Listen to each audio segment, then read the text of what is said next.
नमस्कार दोस्तों, आज की क्लास में आपका बहुत बहुत स्वागत है। आज की हमारी क्लास रहेगी संहिता संज्ञा। ये जो क्लास है दोस्तों सेकंड ग्रेड संस्कृत की क्लास है। वैसे रीट के लिए भी काम में ये आ सकता है टॉपिक हमारा। इसके अलावा ग्रेड फर्स्ट के लिए भी ये टॉपिक काम आ सकता है, क्योंकि ये टॉपिक उधर भी चलता है, फर्स्ट ग्रेड और सेकंड ग्रेड दोनों में ये चलता है, तो दोनों के लिए बराबर काम का है। और रीट के अंदर भी ये टॉपिक आपका पूछा जा सकता है, क्योंकि रीट में क्या है कि टॉपिक का नाम नहीं दिया गया है, और सेकंड ग्रेड है, फर्स्ट ग्रेड है, वहां पर आपको टॉपिक नाम दिए गए हैं, इसलिए वहां हम जो टॉपिक हैं उन्हीं को लेकर के आगे बढ़ते हैं। तो चलिए देखिए दोस्तों, हमारा मोबाइल एप्लीकेशन है मिशन संस्कृत ज्ञान। अभी प्ले स्टोर से जाइए और डाउनलोड करिए इसको, क्योंकि इस पे आपको बहुत सारे पीडीएफ नोट्स फ्री मिल जाएंगे। इसके अलावा टेस्ट सीरीज आप यहाँ पर ज्वाइन कर सकते हैं, इसके अलावा हमारी क्लासेज ज्वाइन कर सकते हैं। दोस्तों ये हमारा लखन माली जो है, ये हमारा यूट्यूब चैनल है। यूट्यूब चैनल को सब्सक्राइब जरूर करना, क्योंकि इसमें भी आपको बहुत सारा फ्री मैटर मिल रहा है। यहाँ पर हम आपको टेस्ट सीरीज उपलब्ध करवा रहे हैं, संस्कृत की है, सामाजिक विज्ञान की है, इसके अलावा पर्यावरण अध्ययन की है, ठीक है। और भी इसमें मैटर है जो भी आपके लिए उपयोगी रहता है, वो यहाँ पर आपको मिल जाता है। तो चलिए, आज की हमारी क्लास है संहिता संज्ञा। ये संज्ञा प्रकरण की हमारी क्लास रहेगी दोस्तों। तो इसमें हम समझेंगे संहिता संज्ञा क्या है। यहां से आपका एक प्रश्न सीधा सा ये बनता है कि संहिता संज्ञा का सूत्र कौन सा है, या संहिता संज्ञा से संबंधित सूत्र है। तो पहले तो हम सूत्र को समझेंगे। तो ये हमारा सूत्र है दोस्तों, पर है सन्निकर्ष है संहिता, पर है सन्निकर्ष है संहिता। ये हमारा सूत्र है संहिता संज्ञा करने वाला, ठीक है। संहिता संज्ञा होती है इस सूत्र से। अब इस सूत्र का मतलब क्या है वो समझ लेते हैं। सूत्र का अर्थ है वर्णों की अत्यधिक समीपता, समीपता, या फिर उसको हम सन्निकर्ष भी कह सकते हैं, ठीक है।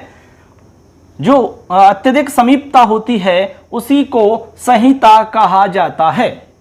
दोबारा सुन लो, वर्णों की अत्यधिक समीपता को संहिता कहा जाता है। यानी वर्ण है कोई भी, उनके बीच में निकटता होनी चाहिए, उनके बीच में समीपता होनी चाहिए। अब समीपता का मतलब क्या है? अत्यधिक समीपता, अतिशय समीपता हो। इसका अर्थ है कि दो वर्णों के मध्य में कोई तीसरा वर्ण नहीं होना चाहिए, तभी वहां पर अत्यधिक समीपता होगी, और अत्यधिक समीपता होने पर ही संहिता होती है। और जहां संहिता होती है वहां निश्चित रूप से आपकी संधि होती है। क्या होती है? संधि होती है। देखो, अतिशय सामीप्य क्या होता है, या अत्यधिक निकटता क्या होती है, आप नोट कर सकते हैं। यहां हमने लिखा है, आप लिख सकते हो, दो वर्णों के मध्य कोई तीसरा वर्ण नहीं होना चाहिए। दो वर्णों के मध्य कोई तीसरा वर्ण नहीं होना चाहिए, उसको हम कहेंगे अत्यधिक निकटता। अत्यधिक निकटता होगी तभी आप संधि कर सकते हैं। हमने आपको संयोग भी पढ़ाया था, संयोग में अलग था और संहिता में अलग सिस्टम है। दोनों में अंतर आपको समझ में आना चाहिए। इन दोनों के अंतर पर आधारित प्रश्न आपसे पूछा जाता है, ठीक है। ऐसे तो अर्थ आप समझ गए होंगे कि वर्णों की अत्यधिक समीपता या फिर सन्निकर्ष को संहिता कहा जाता है। या फिर आप यूं समझ सकते हैं कि वर्णों को यथासंभव या नियमानुसार समीप में लाना संहिता कहते हैं, यह संहिता है। क्या? वर्णों को यथासंभव या नियमानुसार समीप लाना, नजदीक लाना। समझ गए बात को? इसको हम कहेंगे संहिता। क्या कहेंगे? संहिता। इसे संधि भी कहा जाता है। संहिता को हम संधि भी कहते हैं। यह भी प्रश्न हमारा आ जाता है कि संहिता को किस नाम से और भी जाना जाता है, तो उत्तर हो जाएगा संधि। या फिर हम कह सकते हैं कि भाई संधि का दूसरा क्या नाम है, तो उत्तर हो जाएगा संहिता। इस तरह छोटे छोटे प्रश्न भी पूछ लिए जाते हैं। आगे हमने लिखा है कि संहिता में संधि अवश्य होती है। यह बात आपको अच्छे से समझनी है। जहां पर संहिता की स्थिति बन रही है वहां अवश्य ही संधि कार्य होगा। अब संधि कार्य कौन सा होगा वो तो फिर वहां देखने से पता लगेगा। जो संधि का नियम वहां पर लग रहा होगा वो ही संधि कार्य वहां हो जाएगा। अब तक हमने ये समझा कि परः सन्निकर्ष है, संहिता जो सूत्र है इसका क्या अर्थ है, ठीक है। इसमें एक दो शब्द थे, उनका क्या मतलब निकल रहा है। संहिता का दूसरा नाम संधि है। जहां संहिता होती है वहां संधि अवश्य होती है। इस तरह आप यहां तक समझ चुके होंगे, ठीक है। तो ये अर्थ हो गया। अब मैं उदाहरण से इसी बात को समझा रहा हूं। देखिए उदाहरण देखते हैं। जैसे हमारे पास उदाहरण है दोस्तों, विद्याधन आलय है, ठीक है, एकदम सिंपल और प्रसिद्ध उदाहरण है। हमने आपसे कहा कि वर्णों की अत्यधिक समीपता को संहिता कहते हैं। वर्णों की अत्यधिक समीपता का मतलब क्या है, हमने यहां लिख दिया कि दो वर्णों के मध्य में तीसरा वर्ण नहीं होना चाहिए, उसी को हम कहेंगे अत्यधिक निकटता।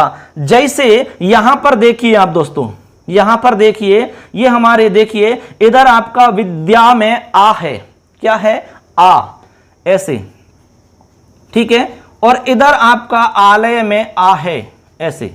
अब देखिए ये हमारे जो दो वर्ण हैं आ और आ, इनके मध्य में कोई तीसरा वर्ण नहीं होना चाहिए। इसी स्थिति को हम कहते हैं अत्यधिक निकटता। क्या कहते हैं इस कंडीशन को, अत्यधिक निकटता। बात क्लियर हुई आपके। यदि इनके बीच में और कोई वर्ण होता तो यहां पर अत्यधिक निकटता नहीं होती, इसका मतलब यहां पर संहिता नहीं होती।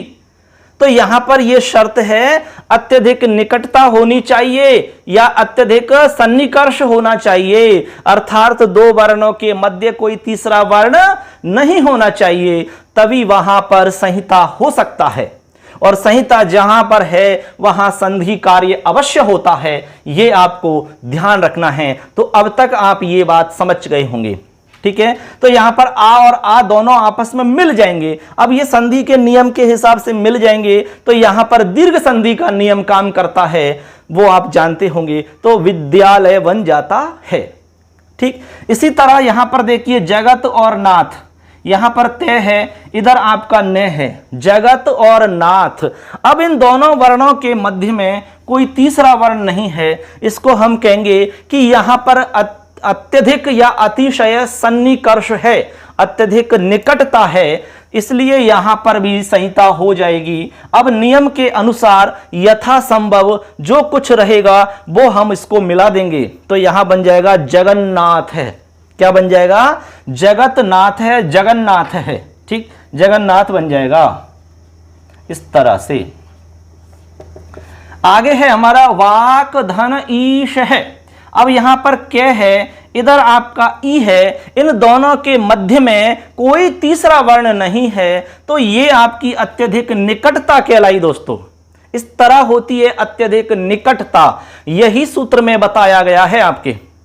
तो अतिशय निकटता या अत्यधिक समीपता क्या होती है, आपको बात स्पष्ट हो गई होगी। यहां पर इन दोनों वर्णों के मध्य में कोई तीसरा वर्ण नहीं होना चाहिए, उसी को अत्यधिक निकटता या अतिशय सामीप्य उसको हम कहते हैं। अब यहां पर संधि हो जाएगी, यथासंभव नियमानुसार इनको मिला दीजिए, तो यहां पर वागीश बन जाता है, वागीश है, इस तरह से दोस्तों। तो अब तक हमने ये समझ लिया है कि सूत्र का क्या मतलब है, संहिता क्या होती है, संधि कहां पर होगी, और आपकी संहिता की क्या परिभाषा है, क्या इसका सूत्र है, किस तरह से इन दोनों वर्णों के मध्य में तीसरा वर्ण नहीं होना चाहिए, ये बात आप समझ गए होंगे दोस्तों। तो अब तक ये क्लियर है सब दोस्तों। इतना समझने के बाद में हमारे दिमाग में एक प्रश्न आता है कि फिर जो संधि हम करने वाले हैं, ये संधि कार्य कहां कहां पर हो सकता है। क्या सभी जगह संधि हो सकती है, जहां पर हमारी इच्छा हो वहां कर सकते हैं क्या? नहीं दोस्तों, इसके लिए भी कुछ कंडीशन फिक्स की गई हैं, इसके लिए भी कुछ शर्त फिक्स की गई हैं कि संधि केवल इन इन कंडीशनों में हो सकती है, इन इन परिस्थितियों में आप संधि कर सकते हो, वो आपको जानना बेहद जरूरी है। तो चलिए आगे मैं आपको बता रहा हूं कि हमारा संधि कार्य जो है वो कहां कहां पर हो सकता है और कहां पर नहीं हो सकता है। चलिए ये बात हम स्पष्ट करते हैं। आगे चलिए, आगे दिखाता हूं। चलिए दोस्तों, अब मैं आपको बताता हूं कि संधि कार्य कहां कहां पर हो सकता है और कहां पर नहीं होगा। यह बात आपको अच्छे से समझ में आनी चाहिए, तभी आपको ये जो टॉपिक है आपका क्लियर हो पाएगा दोस्तों। अब सेकंड ग्रेड में आप बैठिए, चाहे फर्स्ट ग्रेड में बैठिए, चाहे रीट में बैठिए, इससे रिलेटेड कोई भी प्रश्न आएगा तो आपका गलत नहीं होगा, ये हमारा विश्वास है। चलिए अब इसमें मैं आपको एक श्लोक बता रहा हूं। उस श्लोक में यह स्पष्ट कहा गया है कि संहिता कार्य कहां कहां पर होता है। ठीक है, लिखिए यहां पर निम्न परिस्थितियों में संहिता कार्य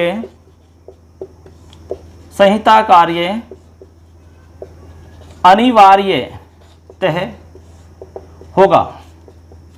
निम्न परिस्थितियों में संहिता कार्य अनिवार्य रूप से होगा। चलिए कहां पर होगा, इसके लिए एक श्लोक हम समझते हैं, उसमें सारा कुछ लिखा मिलेगा आपको।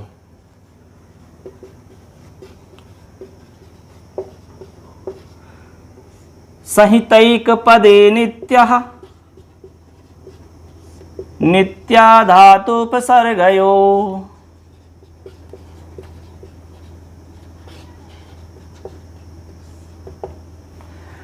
संहितैक पदे नित्या धातुपसर्गयोः नित्या समासे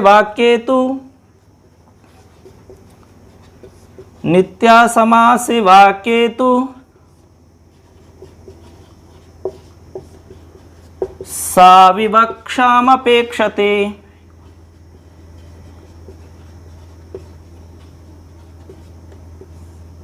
देखिए ये हमारा दोस्तों श्लोक है जिसमें ये बताया गया है कि आपका जो संधि का कार्य है वो किन किन स्थानों पर होगा और कहां कहां पर नहीं होगा।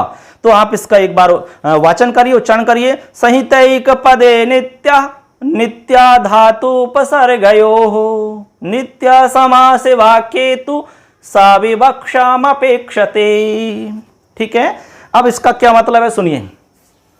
तो दोस्तों इस तरह से आप ये श्लोक याद रख लेंगे। इसमें जो कुछ लिखा गया है उसको हम स्पष्ट करते हैं। संहितैक पदे नित्या, एक पदे नित्या, एक तो ये बात स्पष्ट हुई। नित्या धातुपसर्गयोः, दूसरी बात नित्या समासे, तीसरी बात, एक, दो और तीन। फिर है वाक्ये तु सा विवक्षाम अपेक्षते। वाक्य, ये जो कंडीशन है ये विशेष कंडीशन है आपकी। ठीक है, ये कह रहे हैं कि वाक्य के अंदर, अब देखो मैं एक एक को लिख रहा हूं। संधि अनिवार्य रूप से 3 जगह होगी, यानी नित्य होगी 3 जगह। तो संधि 3 जगह तो नित्य होगी। एक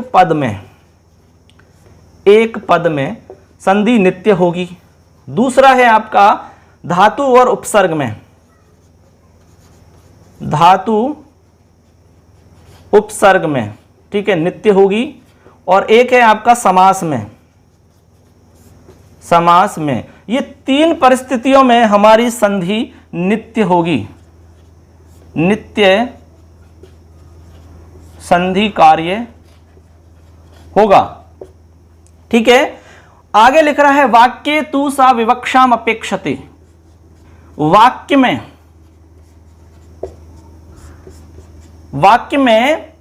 नित्य नहीं होगी, यानी कि विवक्षा के अनुसार है, विवक्षानुसार, अर्थात वक्ता के ऊपर डिपेंड करता है। वक्ता चाहे तो संधि कार्य करके बोल सकता है, करके प्रयोग कर सकता है, और चाहे तो संधि नहीं करे, दोनों ही सही होती हैं।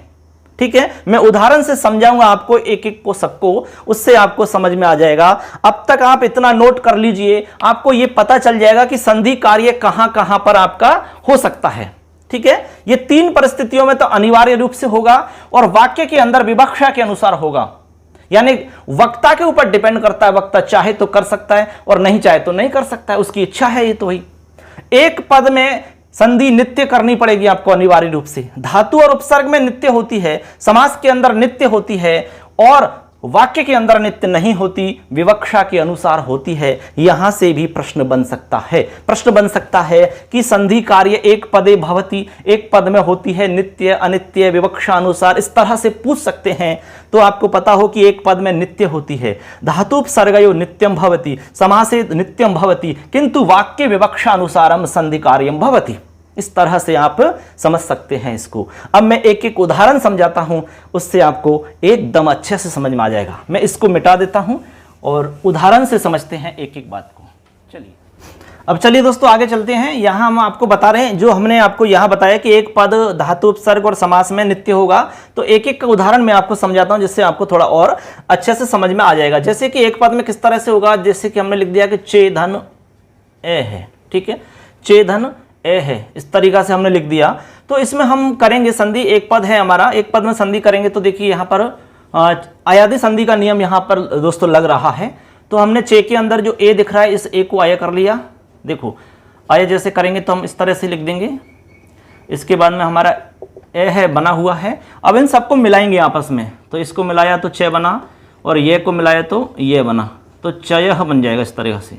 ठीक है, चय है, जय है, इस तरीके से आप बना सकते हैं। और भी उदाहरण, कई उदाहरण आप बना पाएंगे। तो एक पद जो होगा हमारा वहां संधि नित्य करनी पड़ेगी हमें, वहां अनिवार्य रूप से संधि कार्य होगा।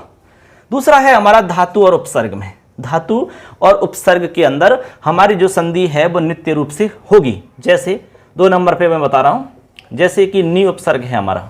ठीक है, नी उपसर्ग आपका होता ही है। अब यहां पर हमने एक धातु ली, नी धन अवसत, अवसत। ठीक है, वस धातु का रूप हमने चलाया। वस धातु है हमारी रहना, अर्थ होता है। इस धातु का लंग लकार में जब आप रूप चलाओगे तो अपठत की तरह, अपठत बनता है भूतकाल में, इसी तरह अवसत बन जाएगा आपका वस धातु से। अवसत, अवसताम, अवसन, अपठन, अपठत, अपठताम, अपठन। ठीक है, तो निधन अवसत। अब यहां पर दोस्तों ये तो उपसर्ग हो गया, ये हमारी धातु हो गई, यानी धातु रूप हो गया। इन दोनों में नित्य संधि करनी पड़ेगी, ये हमारा मतलब है। धातु और उपसर्ग के अंदर संधि कार्य नित्य रूप से होगा। ठीक है, अब देखो यहां पर आप संधि करोगे तो यण संधि का नियम लग रहा है। नी में जो ई दिख रहा है इसको ये हो जाएगा, तो ने और ये, फिर ए वसत, इस तरह से आप बना लोगे। इनको आपस में जोड़ दीजिए, आपका संधि कार्य हो जाएगा।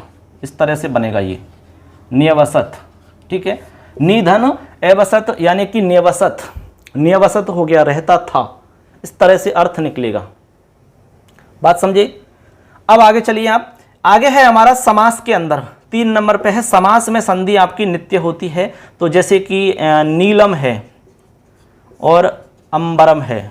ठीक है, अब यहां पर आपको पता है दोस्तों कि समास है हमारा, तो इस समास के कार्य में जैसे आपने पढ़ा होगा आपके कर्मधारय समास के अंदर नीलम अंबरम, ठीक है, पीतम अंबरम, इस तरीका से। तो यहां पर आपको संधि कार्य नित्य करना पड़ेगा। तो यहां पर संधि करोगे तो यहां पर दीर्घ संधि का नियम लग जाएगा। नीलांबरम, नीलम अंबरम, तो नीलांबरम हो जाएगा, नीलांबरम। इस तरह से संधि कार्य यथासंभव और नियमानुसार ही आप कर सकते हो, अपनी इच्छा से नहीं कर सकते। तो इस तरह से यहां पर हमने देखा कि एक पद में कैसे आपको संधि करनी होती है, धातु उपसर्ग में किस तरह से संधि करनी होती है, समास में किस तरह से संधि करनी होती है। लेकिन दोस्तों वाक्य के अंदर विवक्षा के अनुसार संधि कार्य होता है। अब कैसे होता है मैं आपको वाक्य बता रहा हूं, एक वाक्य में किस तरह से अपनी विवक्षा के अनुसार संधि। अब चलिए दोस्तों आगे हम समझते हैं कि वाक्य के अंदर किस तरह से विवक्षा के अनुसार संधि कार्य होता है। तो यहां पर मैं उदाहरण लिख रहा हूं एक, जैसे कि अहम आगच्छामि। देखिए ये हमारा उदाहरण है दोस्तों। तो इसका मतलब है कि ये वाक्य है और वाक्य के अंदर आप चाहो तो संधि कर सकते हो और आपकी इच्छा है कि नहीं मैं नहीं करना चाहता तो आप नहीं कर सकते। दोनों ही स्थितियां हमारी बिल्कुल सही मानी जाएंगी। यदि आप संधि करोगे तो यहां पर इस तरह से मिला दोगे इनको, अहमा, देखो अहम हो गया और मा, मैं हलंत है तो मैं में आ मिल जाएगा ये, तो अहमागच्छति बन जाएगा, इस तरह गच्छामि बन जाएगा, अहमागच्छामि बन जाएगा। एक तो ये हो गया, जब संधि कार्य हो जाएगा तब इस तरह से बनेगा, और संधि कार्य नहीं होगा तब आपका ये ऊपर वाला जो है वो इस तरह से बनेगा। ये वक्ता के ऊपर डिपेंड करता है, जो बोलने वाला है उसकी इच्छा के ऊपर डिपेंड करता है। उसके लिए एक तो इच्छा मिली उसको कि भाई आप अपनी इच्छा यहां पर जाहिर कर सकते हो। आप इच्छा हो आपकी कि भाई हम तो इस रूप में बोलना चाहते हैं तो आप इस रूप में बोलिए अहम आगच्छामि, और आप चाहते हो कि मैं तो इस रूप में बोलना चाहता हूं अहम आगच्छामि, तो ऐसे बोलिए, कोई दिक्कत नहीं है। ये आपके ऊपर डिपेंड करता है दोस्तों। तो आप समझ गए होंगे कि संधि कार्य जो होता है हमारा वो नित्य रूप से 3 जगह होता है दोस्तों। एक पद, संहिता और धातु उपसर्ग में तो नित्य होगा, और वाक्य के अंदर आपका विवक्षा के अनुसार होता है। ये आप समझ गए होंगे दोस्तों। अब इसके बाद में केवल एक फैक्ट और ध्यान रखना है कि संहिता के 2 प्रकार होते हैं। बस केवल एक फैक्ट आपको ध्यान रखना है, बस हमारा ये आज का टॉपिक कंप्लीट हो जाएगा दोस्तों। तो आप नोट कर लीजिए, संहिता के 2 प्रकार हैं। संहिता के 2 प्रकार हैं, ऐसे आप समझ लीजिए, ठीक है। एक तो है दोस्तों कालकृत, कालकृत, और दूसरा है स्थानकृत। देखिए एक तो है कालकृत और एक है, तो दोस्तों ये हमारे संहिता के दो प्रकार हो जाते हैं। अब आप देखिए इसमें लिख सकते हैं कि कालकृत क्या होती है और स्थानकृत क्या होती है। तो कालकृत में लिखिए कि दो वर्णों के उच्चारण के समय में अन्य वर्णोच्चारण के समय का अंतराल नहीं हो।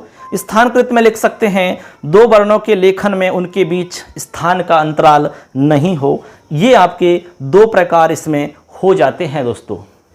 तो इस तरह से मित्रों यहाँ पर हमारा टॉपिक कंप्लीट हो जाता है। संहिता संज्ञा वाला हमने पूरा टॉपिक अच्छे से आपको समझा दिया है और उम्मीद करते हैं कि आपको पूरा टॉपिक अच्छे से समझ में आ गया होगा।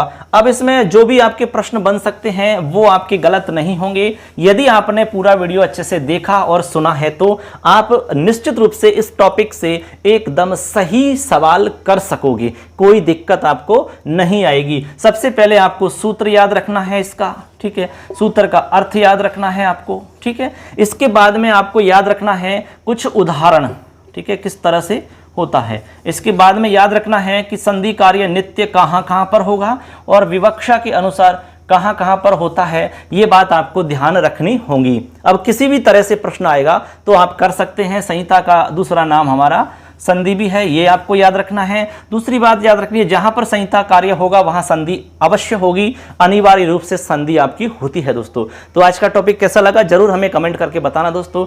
और हमारा पूरा कोर्स यदि आप लेना चाहते हैं, पूरा कोर्स आप पढ़ना चाहते हैं क्रम से टॉपिक वाइज, तो हमारा मोबाइल एप्लीकेशन है मिशन संस्कृत ज्ञान।